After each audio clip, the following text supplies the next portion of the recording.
So here's my first attempt at a time-lapse video of a complete reroot. Before I started filming this video, I'd already taken my scalp and I had sanded and painted it with acrylic paint, and I'd also already made up all of my plugs of hair to root. So each pile of hair that I take the elastic band off is 50 plugs each. I also processed and dyed the hair myself in preparation for the video. I'm just going around the scalp. I start off by doing the part line, and then I do the 2 rows either side of the part line. This is because here's one of the areas where you're going to need the most hair, so I like to have this bit done first. I'll also have already put aside enough hair for the entire outside rows so that I can make sure that my outside row is completely full as well. Once I've done the part line, I go around the head in a kind of slices of pie style, doing a little triangle at a time. This way I can make sure that I've got the hair evenly rooted throughout the scalp. If you'd like to know a bit more about this method, I've got this in my how to do an alpaca reroot video that's also on my channel. Some things you might notice from the video are that I use a comb to weigh down the end of the hair. I find that this way it gets less tangled up and you don't end up with such a mad pile of plugs to sort out from. I also brush the hair every so often, only really when I'm tying it into elastic bands. This means that none of the hair you've already rooted is particularly knotty either. I tend to use my awl, which is my pointy stick tool, to make a fair few holes. Sometimes I do up to 50 at a time and then start rooting them. I normally would only do kind of up to 50 at a time because it's quite hard work and your hands do get quite sore. So doing a bit of hole making and a little bit of pulling the hair through tends to vary the work enough that it's not as hard on your hands. Once all my plugs were made up, I think this maybe took me 2 nights just in my spare time to root.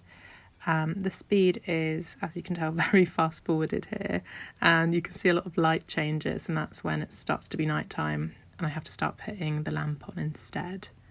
I don't find this particularly stressful to do. The reason why there's no audio here really is just because I watch a lot of murder mysteries whilst I do this, so all of it would have been copyrighted. From here it's going to get fairly repetitive. It's just going to be me going around the scalp. I do the outside edge as I go along instead of saving it all till last. Again, this is because the outside edge is one of the harder bits.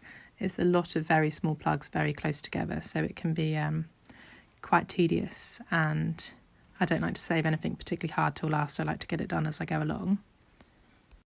Seeing as we're going to be here for a little while longer, I'll just give you a few tips on how I find easiest to root. When I make up the plugs, I use dry hair. I do this for a number of reasons, but the main one being, as you'll know from washing your own hair, that when hair is wet, it is swollen in size. So I find that by using dry hair, I can make 2 small knots at the end of the hair, and when it dries, they don't unfurl.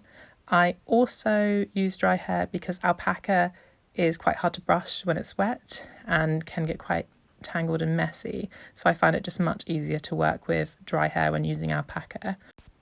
I'm most likely using a size 1.25 millimeter crochet hook for this. I find that that's a good size. Anything between 1 and 1.5 tends to be okay, but the smaller the tool, the less hair you can actually catch, and the larger the tool, the more likely you're going to rip that plug so that the hole goes into the next hole, which is okay if it happens once or twice. The hair will stay, but if you keep making holes and they keep tearing into one another, you'll have more problems and quite a poor quality reroot. Ideally, you just want to use a good size crochet hook so you don't actually create any more tears. So here we are doing the last little section, and then a photo is going to come up with a picture of it on the doll. This scalp actually ended up on a Kenner doll, but it's a factory scalp for a Neo. So you'll see once it's done that there are 2 tiny little gaps on the side, and this is just because of the shape of a Kenner's head. If you own a Kenner, you're probably more than familiar that they have 2 little indents on either side of their head, which we don't have on the more modern Neo dolls. I hope this video was interesting, and I hope you like the look of the final doll.